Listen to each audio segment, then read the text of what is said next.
Hey guys, welcome to our presentation video.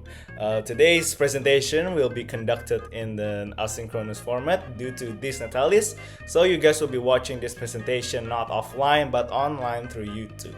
Don't forget to like and subscribe and hit the comment section. If you guys have any questions, you can go to the comment section and ask freely there.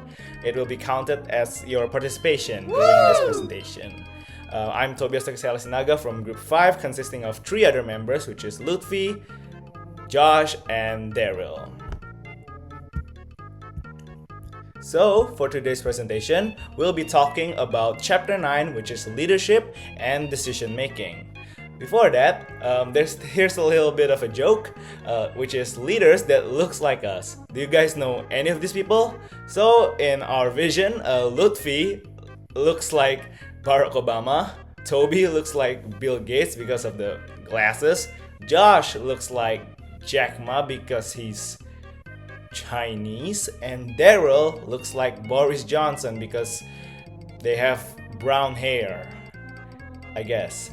And then here are the presentation objectives. So first we're gonna talk about the nature of leadership, then the early approaches to leadership, situational approaches to leadership, leadership through the eyes of followers, special issues in leadership, the changing nature of leadership, strategic leadership, ethical leadership, and virtual leadership, leadership management, and decision making. Each of these points will be distributed and be presented by different people, by Lutfi, Josh, and Daryl.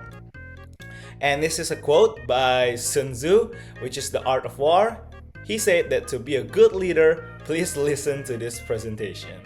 Okay, let's start. First of all, the nature of leadership. So, what is leadership? Well, leadership refers to the process and behaviors used by someone to motivate, inspire, and influence the behaviors of others.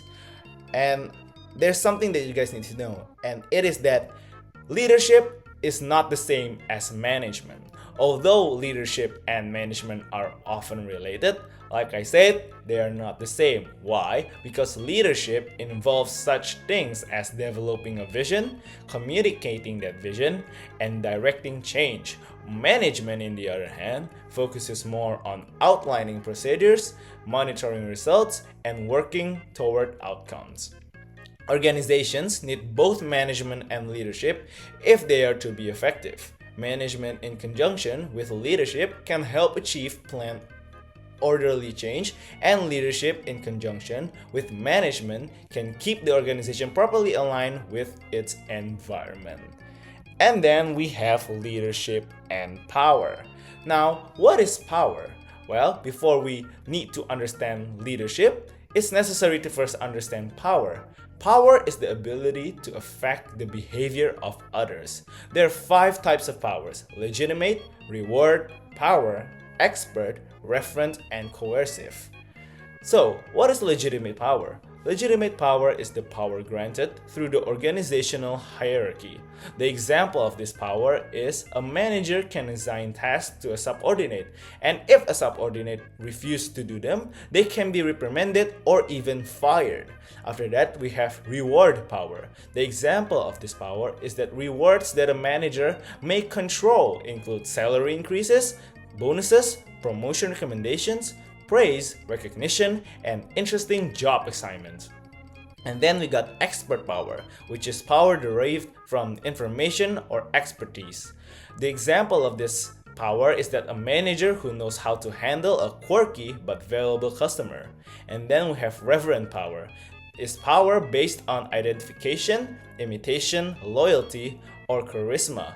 For the example of reverent power is that a manager who is kind and always helps others. There will be another explanation about charismatic leader later. And then we have coercive power.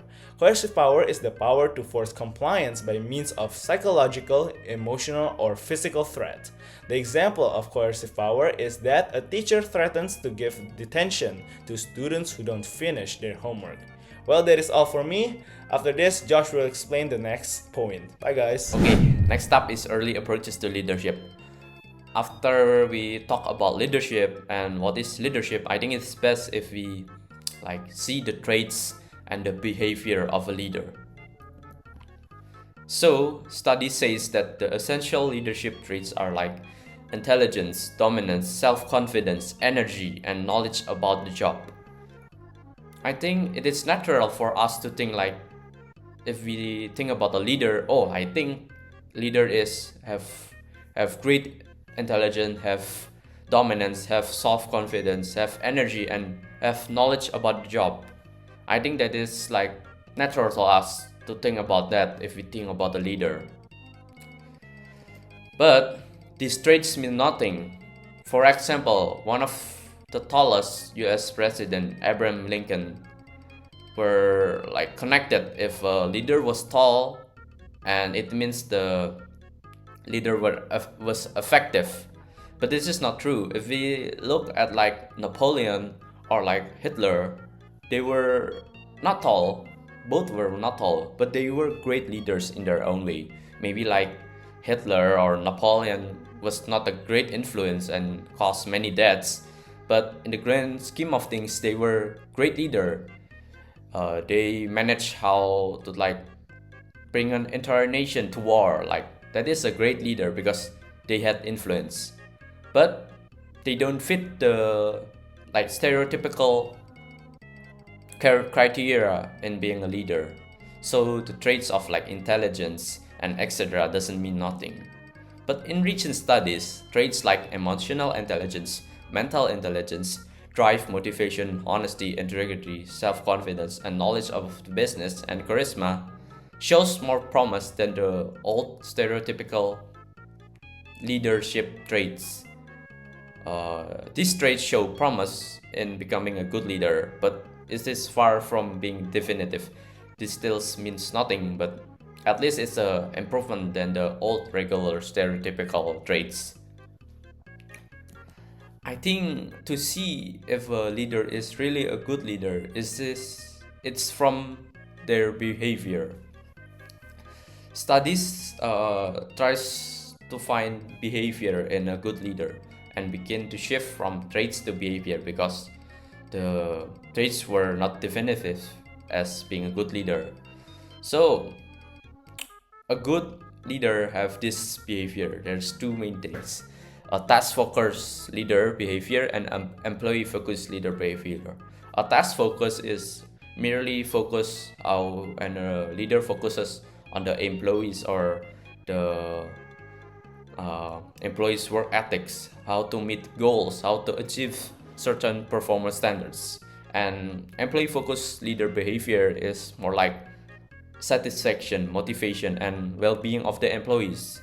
And I think leaders should always implement these two main things and a right amount, the healthy amount, so they can be an effective leader. And it should like see the situation. If an employee is like highly happy, satisfied, but their work is bad, I think a leader should focus more on the task-focused leader behavior rather than the employee-focused, because the employee is already satisfied, but the performance is bad. And another case, if the like employee is having the best outcome, best performance, but they are stressed out, I think as a leader we should focus on the employee-focused leader behavior and how to make the employee more satisfied and motivated, and in general the well-being is like happy and stuff. I think that is the best thing to how to become a leader, is how we behave in a leadership position. Next up is situational approaches to leadership. Situational leadership is an approach based on the idea that no single leadership style is effective in every situation. Instead, leaders must adapt their style to meet the specific needs to the people they are leading and the tasks at hand. Think of it like this. Leadership is not about one size fits all, but rather about leading the situation based on the right strategy to motivate and guide your team. For instance, imagine leading a project where your team members have different levels of experience. Some are experts, while others are novices. As a situational leader, you would recognize that the more experienced members need less supervision, while those newer to the task require more guidance. The flexibility in this approach ensures that both the individual and the team can thrive because their unique needs are being addressed.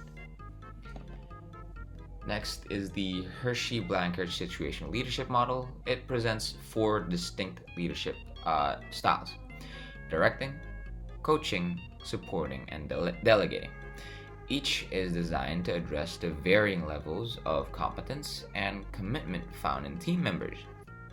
Now let's start with directing. This style is most effective when followers have low competence but are eager and motivated to learn. Think of maybe new hires, full of enthusiasm but lacking the skills needed for their role. The leader provides clear instructions and closely monitors their progress to help them learn.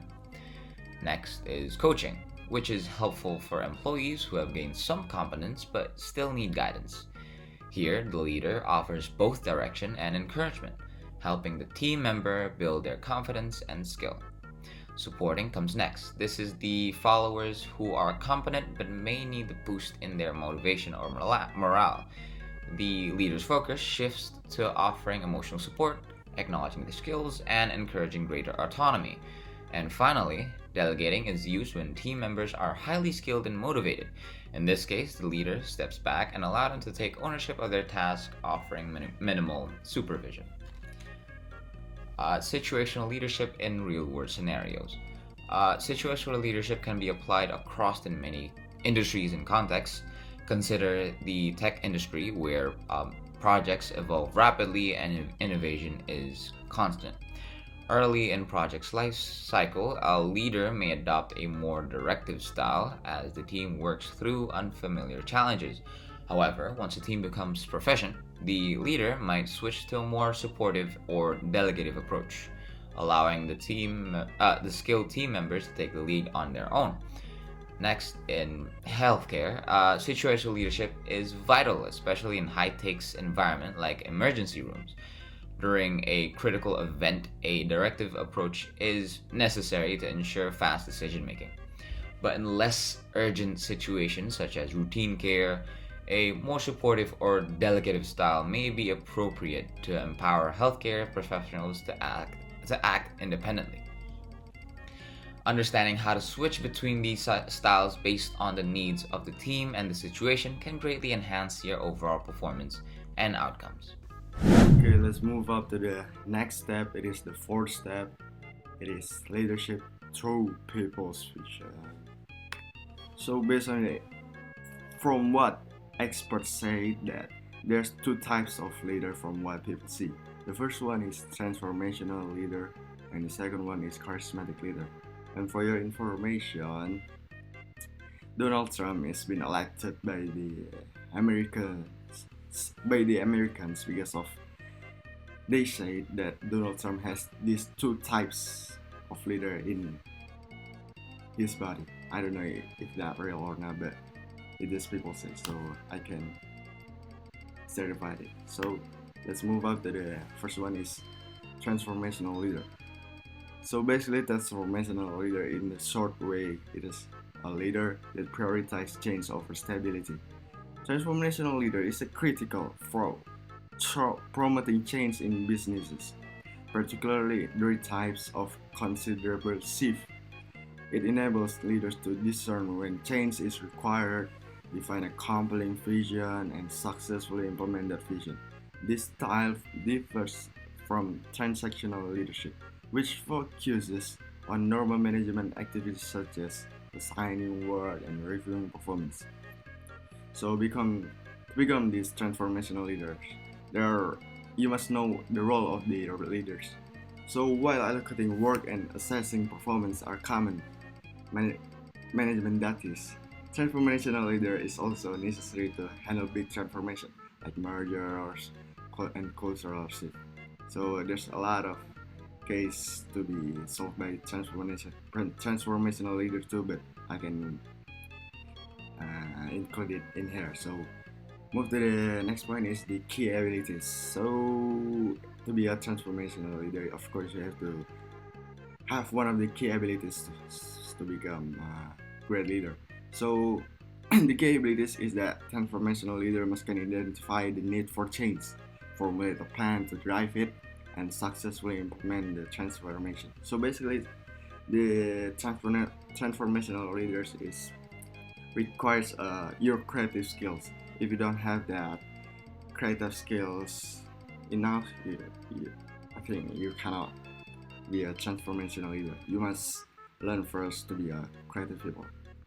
So leaders can move between transformational and transactional methods are more equipped to negotiate their organization challenges.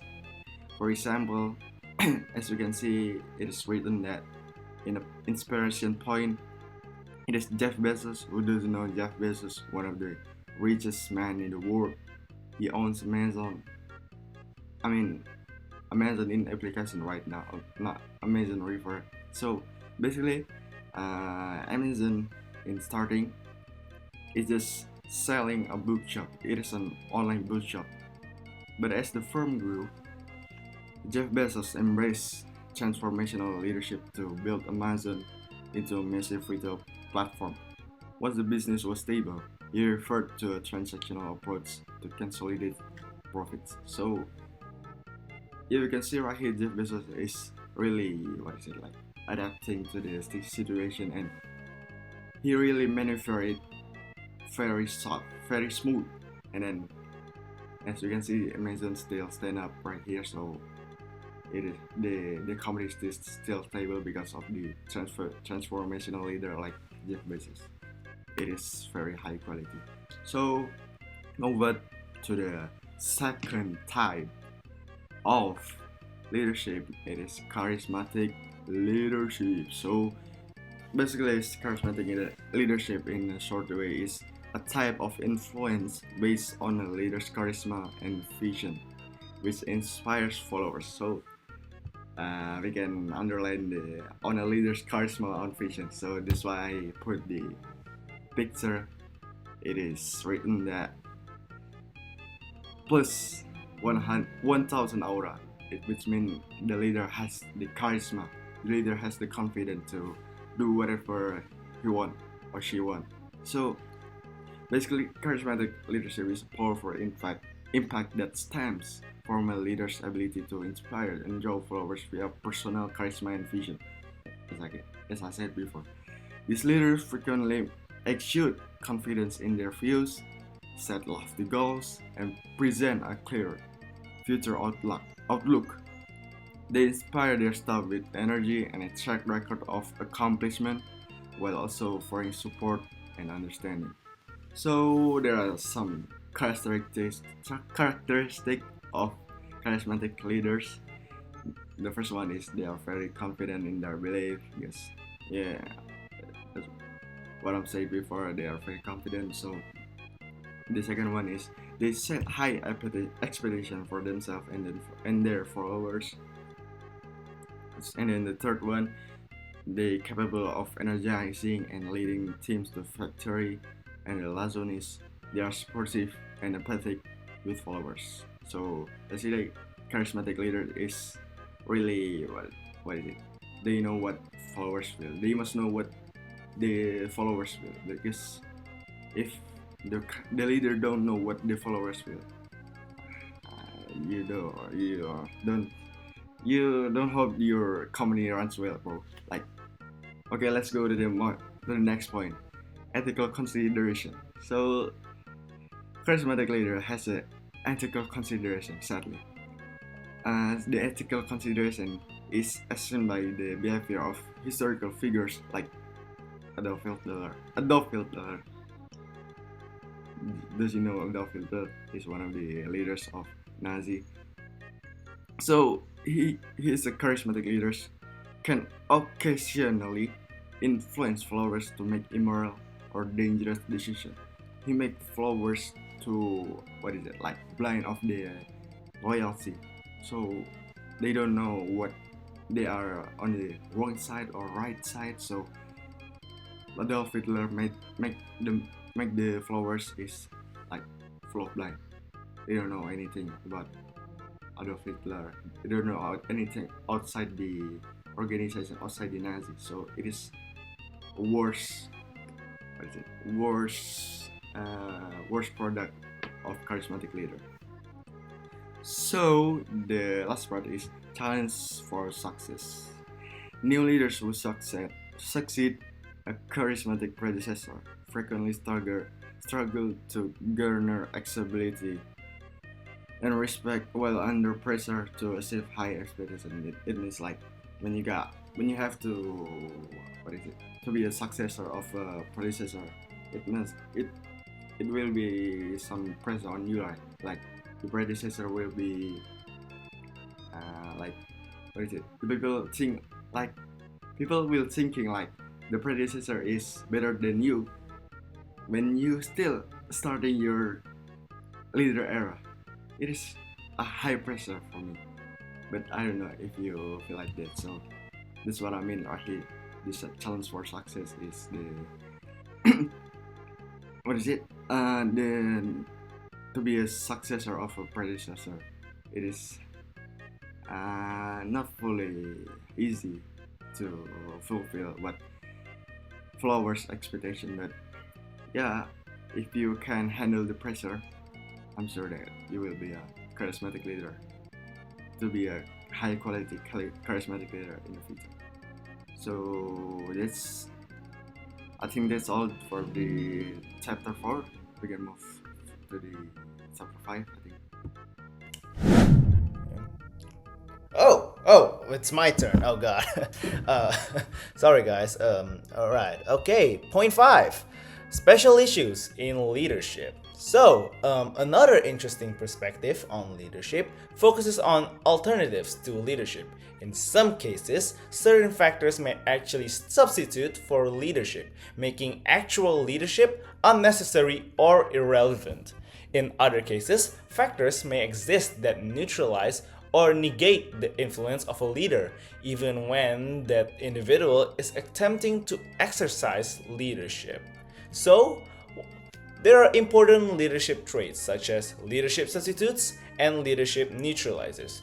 Leadership substitutes are individuals, tasks, and organizational characteristics that tend to outweigh the need for a leader to initiate or direct employee performance. For example, what happens when an ambulance with a critically injured victim screeches to the door of a hospital emergency department?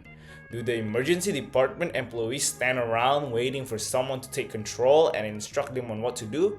No! They are highly trained, well prepared professionals who know how to respond and work together as a team without someone playing the role as a leader. Leadership neutralizers are factors that may render the leader behaviors ineffective. For example, a relatively new and inexperienced leader is assigned to a work group composed of experienced employees with long-standing performance norms and a high level of group cohesiveness. The norms and cohesiveness of the group may be so strong that there is little the new leader can do to change things. That is all from me. Next up, Josh is going to continue this presentation. Yeah, next up, I think it's best if we talk about the changing nature of leadership. I think after we talk about the issues in leadership, I think it's best if us see what is the trends in leadership, how leadership have evolved. I think leadership have very changed, like maybe 50 years ago, 30 years ago. Leadership is not the same as in today's world. Leadership is very different and the dynamics is very different, and I think it's best for us if we learn about these things. Yeah, in recent changes in leadership are increasing, like the role of leader as coaches, as well as gender and cultural patterns of leader behavior. That are the three main things that in leadership that are changing. First thing first are leader as coaches. Yeah, if we think about a leader, we automatically thought things like a leader were expected to control situation, direct work, supervise people, closely monitor performance, they make decision, they make structural activities, they oversee things like the teeny tiny bits and the complex things. Yeah, I think if we think about a leader, we automatically think about that. But many leaders today are being instead to ask how they manage people rather than they manage the work. So leadership is changing. Leader may function as mentors and helping less experienced employees learn better and learn the ropes of the company and how to prepare them within the organizations. I think that is like the changing in leadership. And this form of leadership is much more effective than like doing the work based on the leader alone. So if we become a coach, we can teach people how to become a leader too and make the structure or organization or the company effective. For example, like Jeff Bezos, he's one of the example like leader as coaches. He teaches like the employees his vision and how things work and his values, and he leaves the daily management to like the senior managers. So he teaches his values to the employees, and then the employees like learn from him and how to manage his company. And Jeff Bezos can like focus other things like to the long-term impact and the planning and the other things that a leader is supposed to do. So leader as coaches is becoming the norm these days because it's much more effective than leader doing all the work, like controlling and directing all the work and supervising all the work. Yeah, next up is gender in leadership. Another factor that positively altering the face of leadership is the growing number of women advancing to the higher levels in organization. If we see like 50 years ago, maybe there's none of like women CEO, but now we can see like leadership is women in leadership is everywhere. We can see a number of women CEOs, and this is a good thing because the one difference that has arise in some cases that in women leadership is women may be slightly more democratic in making decisions, whereas men that have a tendency to be somewhat more autocratic. So in some situations, this will be a good thing having a woman as leader or man as leader. But there is one thing that I'm sure that gender is not the indicator of leadership success or failure. Like if you're a woman or a man, doesn't make you automatically a success in leadership. I think that is more about how you behave in a relationship. Like in the point number 2 in the beginning of this presentation, we talk about behavior. I think that is more important than the gender. But gender has been growing, like diversity in general. A number of women is more in the leadership position these days than like 50 years ago. Next thing up is cross-cultural leadership. Another thing that is changing the perspective on leadership relates to the cross-cultural issues. Like in this context, culture is used as a broad concept to encompass both international differences and diversity based on differences within one culture. So culture like really impacts leadership performance. Like for example, in Japan, the culture there is collectivism. So you prioritize your group more than yourself. And like in the United States, it's more individualism. You prioritize yourself first, then your groups. So when the Japanese firms open its office in the United States, there are many cultural things that they bring from Japan to America and they introduce to America. I think this cross-cultural leadership or behavior or culture can make like good impact on the leadership things. We can learn about other cultures and how they act as a culture, and we can get the good values from them and learn about them. So that is the cross-cultural leadership changes in the leaderships. I think those three things are really emerging from the past.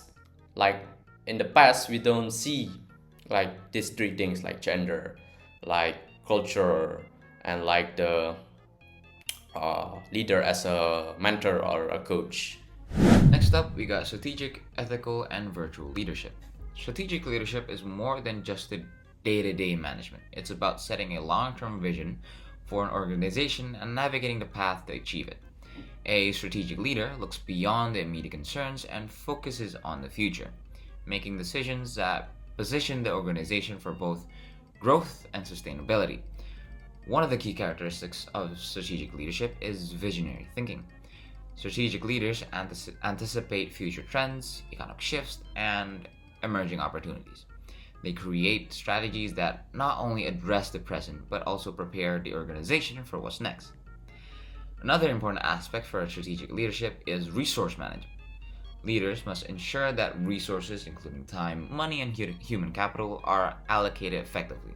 This often means making difficult decisions, perhaps reallocating funds from one project to another that offers a more potential for long-term success.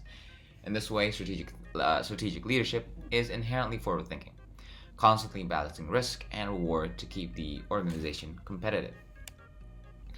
To be an effective strategic leader, certain skills and traits are essential. One of the most critical skills is problem solving. In complex and rapidly changing environments, leaders must be able to dissect problems and identify root causes and devise solutions that address both immediate issues and long-term objectives. Additionally, strategic leaders needs to possess systems thinking, which means understanding how various parts of the organization interact and influence each other. This holistic perspective allows them to anticipate the ripple effects of decisions across departments and ensure alignment with overall goals. Emotional intelligence is another crucial skill, helping leaders navigate the interpersonal aspects of leadership. A strategic leader must manage not only their own emotions, but also be attuned to the feelings and needs of their team. This builds trust and loyalty, which is essential for executing long-term strategies. Courage and accountability also play key roles.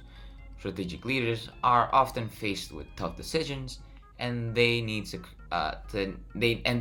courage to make them, even when those decisions may be unpopular or risky. Holding themselves and others accountable ensures that everyone is working towards the shared vision. Ethical leadership goes beyond achieving organizational goals. It's about leading with integrity, fairness, and transparency.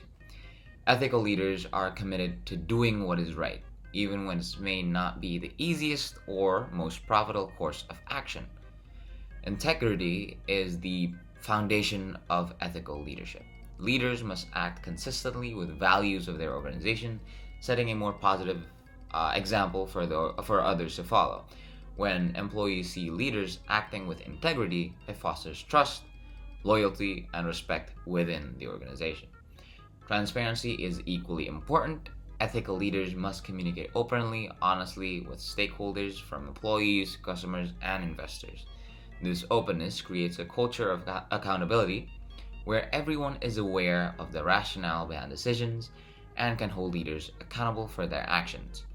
Fairness is another critical element, and ethical leaders strive to ensure that decisions are made equitably and justly, treating all stakeholders with respect and fairness. This approach not only builds trust but also enhances the organization's reputation, making it more attractive to customers, employees, and investors alike. Next is ethical decision making in leadership. Ethical decision making is a process that requires careful consideration of values, principles, and the potential impact of decisions on all stakeholders. The first step is recognizing ethical dilemmas, situations where there are competing values of interest that require a thoughtful approach. Leaders must be able to identify these dilemmas and understand the potential consequences of their actions. One way to approach ethical decision making is through stakeholder impact analysis. Leaders must consider how their decisions will affect employees, customers, and shareholders, and even the broader community. For example, if a company is facing a decision about whether to cut costs by laying off workers, an ethical leader would weigh the financial benefits against the human cost. Transparency is crucial in this process, of course, and by openly communicating the reasoning behind decisions, leaders build trust and ensure that stakeholders understand the reason behind the actions taken. Ethical leadership is often reflected in corporate social responsibility, where companies go beyond profit motives to promote sustainability, fair labor practices, and community engagement. Next we got up is virtual leadership. Virtual leadership has become increasingly important in today's globalized and digital work environment as teams become more distributed across different geographies. Virtual leadership allows leaders to manage and guide their teams remotely. However, leading virtually presents unique challenges. One of the most significant challenges is maintaining effective communication. Without the benefit of face-to-face interaction, leaders must ensure that the communication is clear, consistent, and frequent. This requires the use of digital tools such as video conferencing and instant messaging platforms to keep everyone aligned. Another challenge is building trust. In the virtual environment, where team members may rarely meet in person, leaders must work hard to create strong relationships and build a sense of trust. This often means going the extra mile to show empathy, provide support, and transparent in all interactions. Additionally, keeping a remote team member engaged can be difficult, as they may feel isolated or disconnected from broader organization.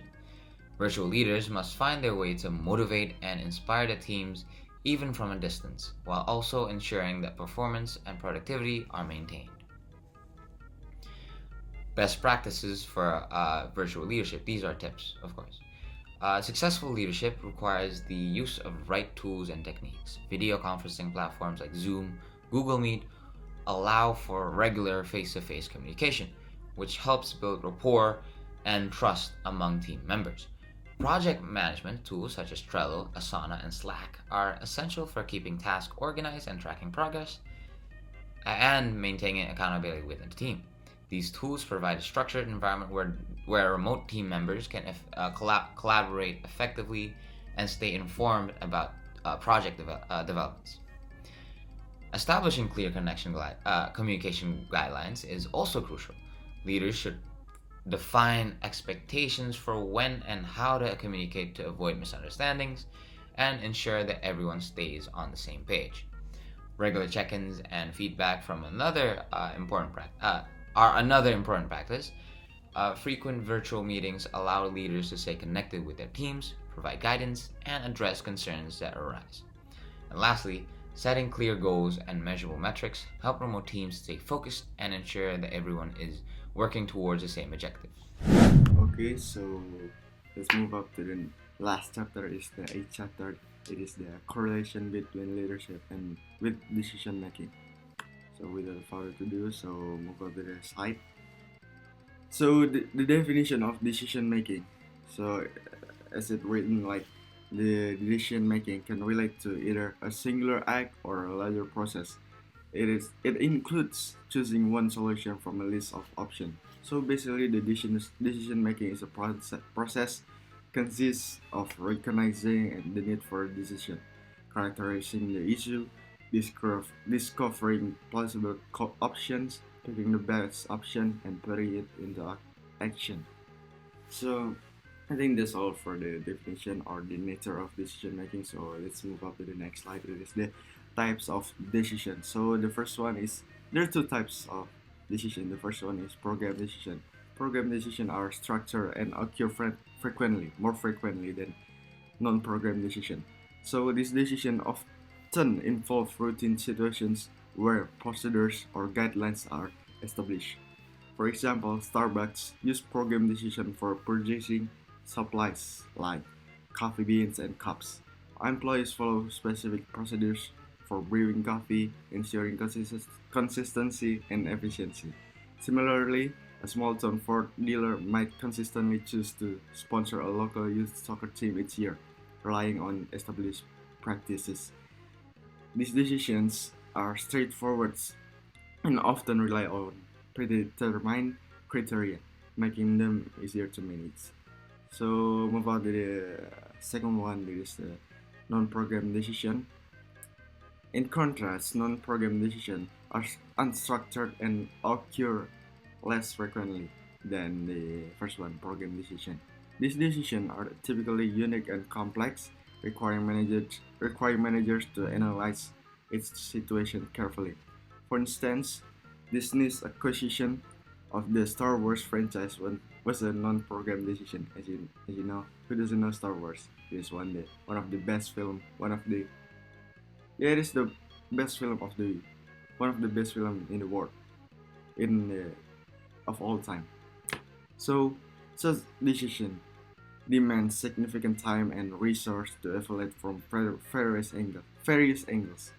Managers often rely on intuition and experience as there are no clear guidelines to follow. Non-program decisions are common at the strategic level, involving measures, acquisition, organizational design, and new product development. They may also include legal issues and decisions about new facilities. So, those are the types of decision, two types of decision: program and non-program decision. So let's move on to the next slide. It is decision making condition. So there are three types. There are three decision. There are three conditions of decision making. The first one is certainty. In a state of certainty, decision makers have clear knowledge of the available alternative and their associated outcomes. For instance, if Singapore's 8 airlines decides to purchase 5 new planes and knows the only manufacturer are Boeing and Airbus, they can evaluate their option with a high degree of confidence. Each company's track record, pricing, and delivery timelines provide a solid foundation for decision making. However, true certainty is rare in the business world. Even in this example, potential complications like delivery delays or contractual nuance introduce some level of uncertainty. Okay, let's move up to the second point. It is risk. The risk condition is more common in organizational decision making. Here, managers have some knowledge of the alternatives, but most estimate the probabilities associated with their potential outcomes. For example, a labor accepting or rejecting a union's final offer. They must assess the likelihood that the union is bluffing about striking. Based on past experience and relevant data, the negotiator might estimate a 75% chance that the union is bluffing. This probability allows for a calculated decision, but the inherent risk means there is still a chance of miscalculating and facing significant consequences. So move up to the next or the last condition is uncertainty. Most significant decisions in contemporary organizations are made under uncertainty, where decision makers lack complete of information about alternatives and their potential outcomes. This condition is characterized by complexity and a dynamic environment. For example, during the early stages of the COVID-19 pandemic, managers faced immense uncertainty regarding the virus spread and the economic implication.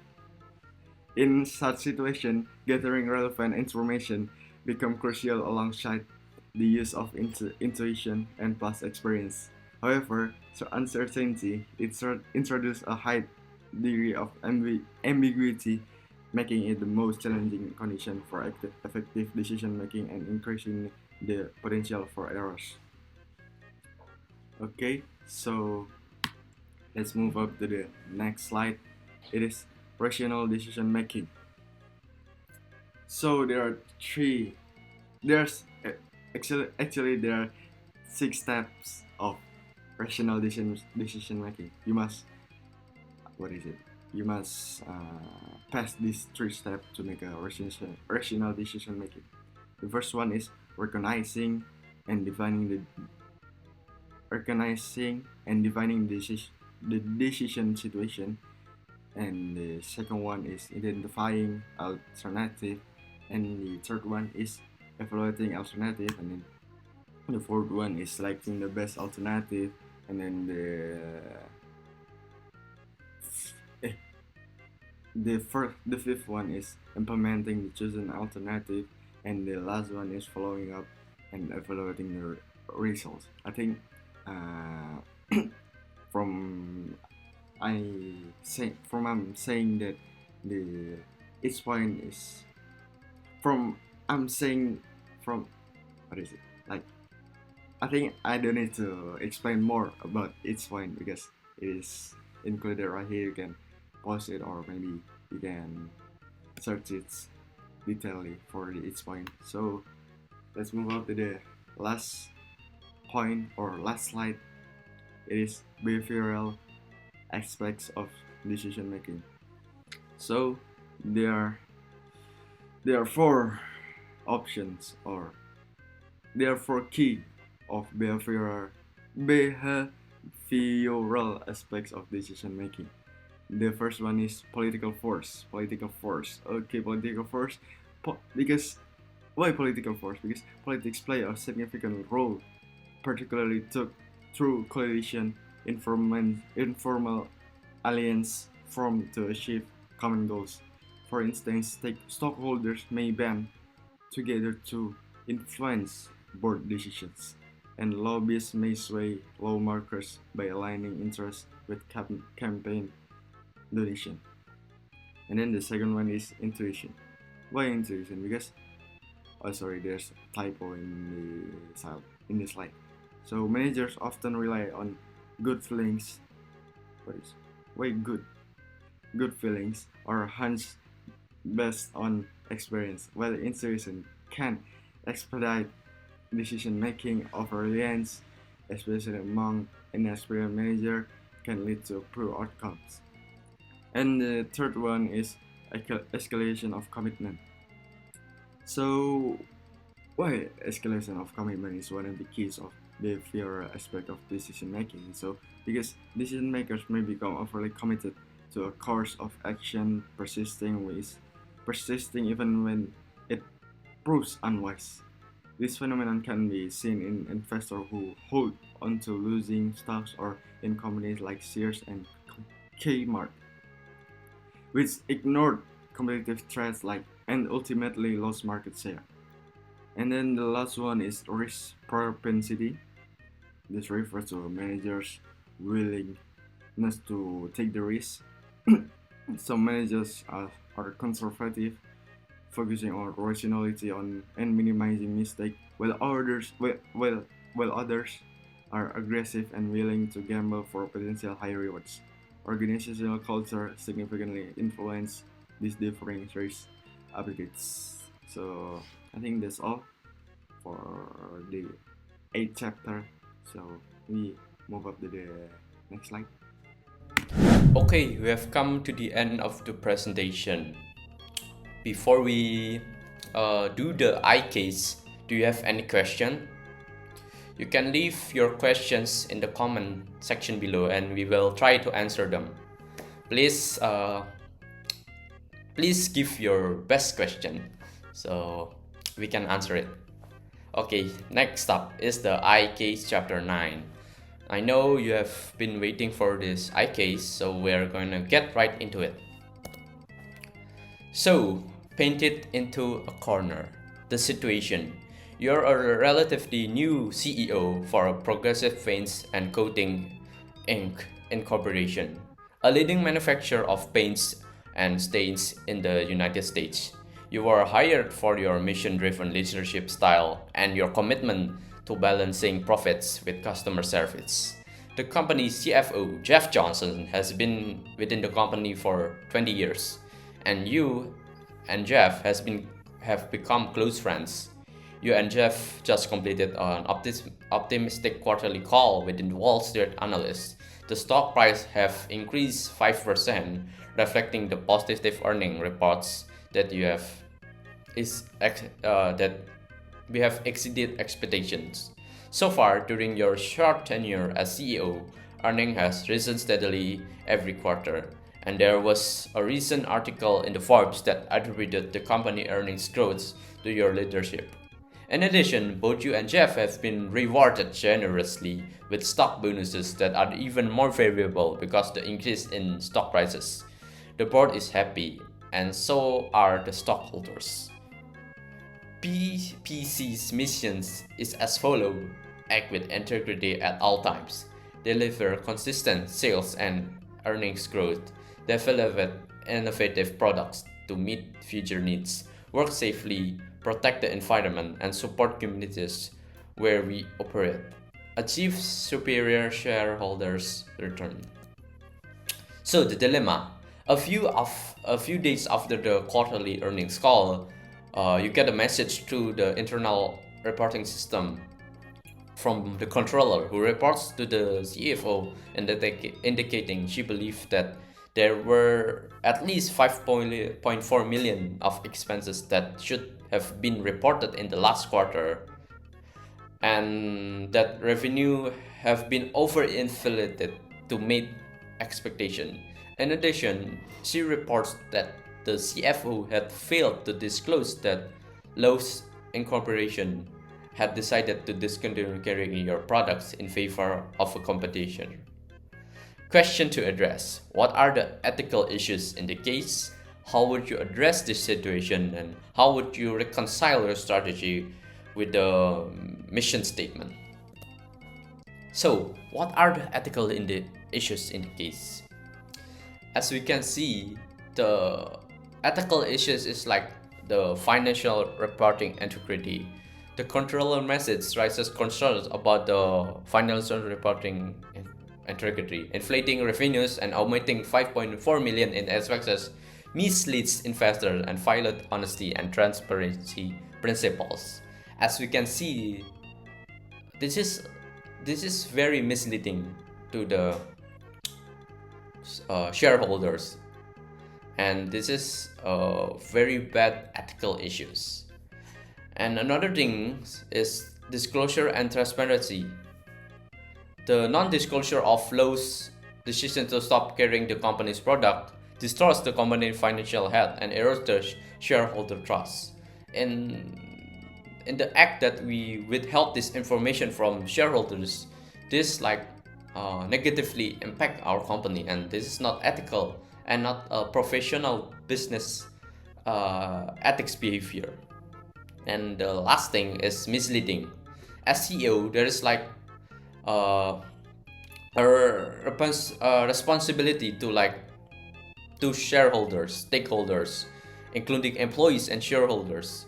Misleading financial practices jeopardize the relationship and long-term sustainability. If we mislead our stakeholders, the employees and the shareholders, we will negatively impact the company, and maybe the company will go bankrupt, and this will impact everyone, every stakeholder. The employees will not get a job, will lose their job.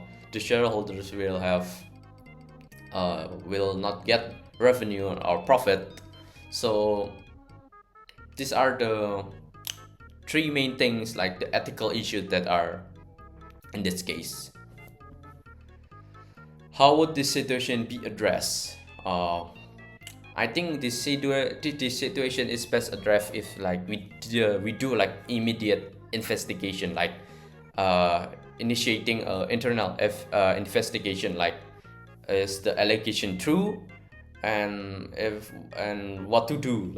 We can create a small team including internal auditors and legal advisors that should assess the financial records. And another thing, we should have an open dialogue with Jeff a private meeting is Jeff is necessary because he's the CFO. He's supposed to foresee the financial things about the company. And I think talking about transparency and integrity with Jeff is really important. And another thing is we should consult with legal counsel. Consulting with legal experts to corporate governance and financial regulation is very important to navigating the investigation and ensure like we do the right things. And communicating with the board is also important. Transparency within the board is critical because they're the ones who make decisions. A briefing and outlining the situation and investigation steps will keep them informed and engaged and give their valuable opinion. And plan for disclosure.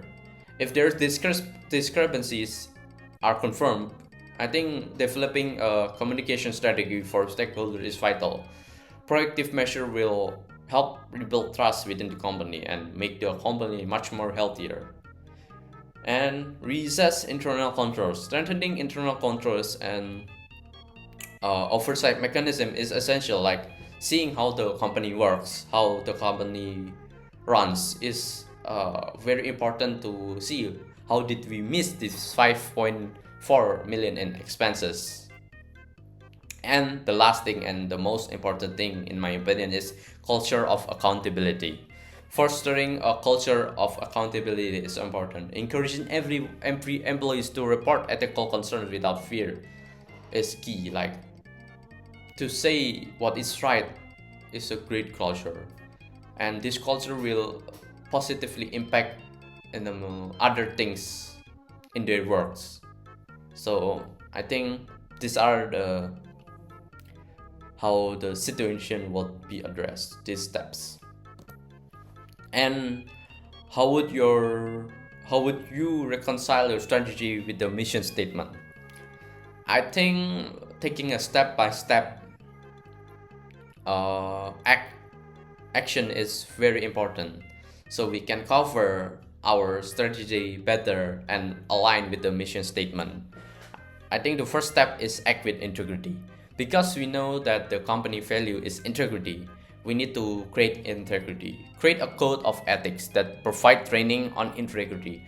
How every employee, every higher up, how every manager knows how to give the proper training. And step 2 is focus on long-term growth. Set us the sustainable growth goals and invest in innovation. Like the company values is about sustainability, and I think this is would align with the mission statement. And strengthen the community relationship.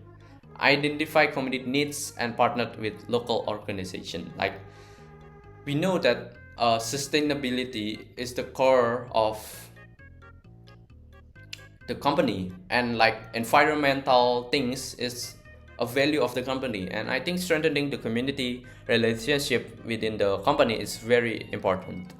Step 4 is implement ethical training. Provide ongoing training on ethical decision making.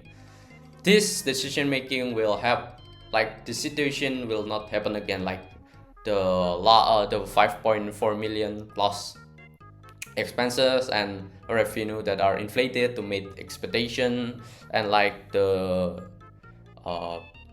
not disclosing that a partner has gone off from the shareholders. I think ethical training is essential to making a good company. Step 5 is ensure transparent communication. Like update stakeholders regularly and encourage feedback. So like there will not be a miscommunication. Step 6 is align compensation with ethics. Link compensation to ethical behavior and stakeholder satisfaction.